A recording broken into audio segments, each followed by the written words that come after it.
I was in one of the students in the first batch. There were 64 of us, some from the pre-medical class.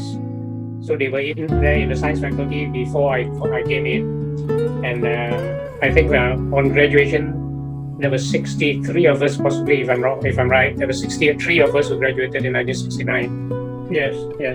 Before the students' hostel, I was just staying across the road, just next door to the EPF building in St. Xavier's Hall. And then when the clinical students' hostel was open, I moved across to the clinical students' hostel. It was a nice hostel. In fact, being a first batch, I guess we were very privileged. We were really hampered by the first batch of faculty staff. They were really great. I think nobody can compare to Professor Danaraj and his wife, Prof. M. Soma Syndrome, Dr. Wang Hiang, H.O. Wang. They were really exemplary, and it was fun growing up with them. And there was no, what should I say, no that they did not take advantage of the reminders about what doctors should be. And it has stuck with me all these years.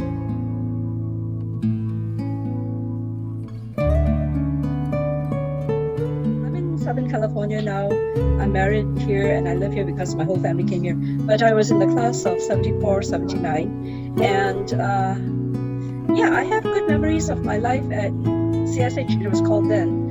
And I came home to KL last year, actually year before last, for our reunion for our class. And it was brought to my notice that students were having a hard time self-catering because they had no kitchen facilities, and the cost of living apparently had gone up very high.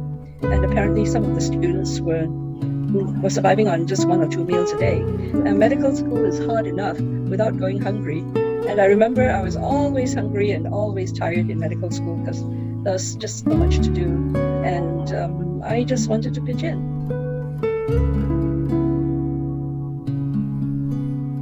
Our slides were all slides in the rotary slide projector.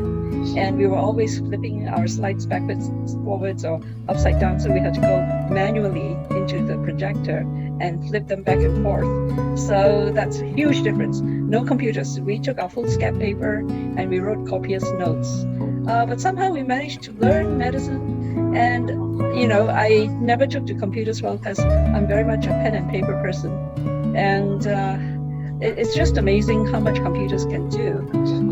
I understand you guys take notes via your laptops. Don't know how you do it, but you seem to have adapted very well. And I'm stuck with pen and paper. There's a big difference. Our books were paper books, and you have all kinds of material online. And you have to study material online, which I find difficult.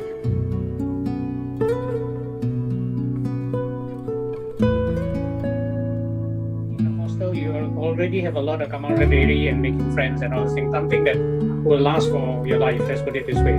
Up to today, our military college kids, everybody is a grandfather, some are great-grandfathers, but we still have a lot of group chats. There are at least 5 group chats among all these oldies.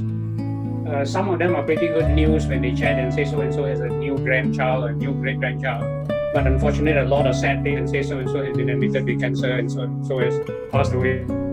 And that's all. But they're in the group chat. Now all this can only come about because of domiciliary residency during student days. So for clinical students, please don't miss the opportunity to bond and to get to know each other. And the kitchen will give you even more chance of bonding and getting to know each other.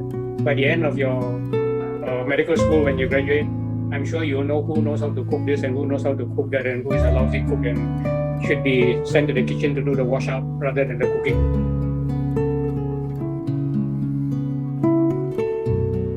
We made friendships. I was friends with Annie Tay, who was 2 doors down, and since we used the same rooms for 3 years at a time, we developed friendships with our corridor, the mates on our corridor, and that was fun too.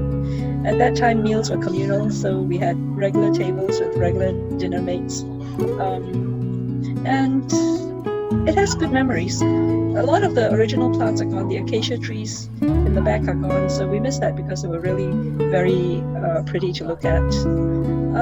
But CSH has always been there, and I spent a good 3 years there, 3 good years. Lots of music. And I know that we weren't supposed to visit each other's rooms, boys and girls, but we did, not for any nefarious purposes, just to visit. And good friendships were made. I have good memories, and I feel for medical students.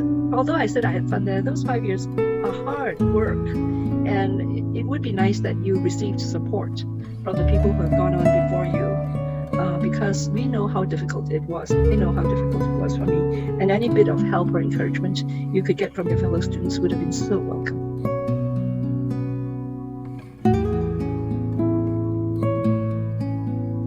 Not necessarily a hostel.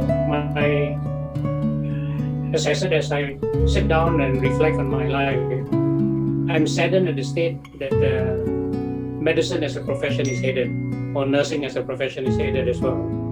And I think there's no way of turning the clock back. So it's up to each individual to decide what is a professional doctor. Right? The unfortunate thing over the years is that medicine has become a business and not a profession, let alone a noble profession. Right? So as clinical students, I remember when I was at the University Hospital itself, the CAT scan had just come into the picture in the late 70s. And every time I took a student on round and I asked them, okay, now you have come up with a provisional diagnosis, how are you going to investigate? And they will just start the CT scans. And I say, just pretend there's no CT scan. How are you going to investigate the patient? Right. Today's context, everybody goes to high-end investigation without even examining the patient. You can see that a stethoscope is now a decorative piece of attire. Many students may not even be given a lecture on the 4 steps of consulting with the patient. All right, taking a history, physical examination, that sort of a thing, auscultation, nothing.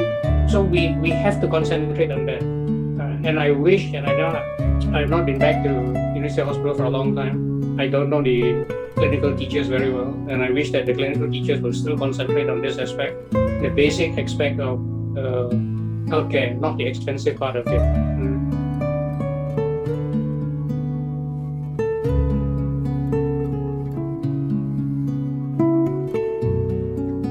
Don't give up. It's very difficult, but all of you are smart enough to make it. Ask questions, ask for help. The staff and the faculty there are here to see you succeed. Even though they're critical, they don't want to see you fail. So ask for help, reach out. The alum, the academic staff want to see you do well in your studies. They do want you to turn out well. They're extremely dedicated. So don't give up. And if you have to take extra time, do it and reach out for help.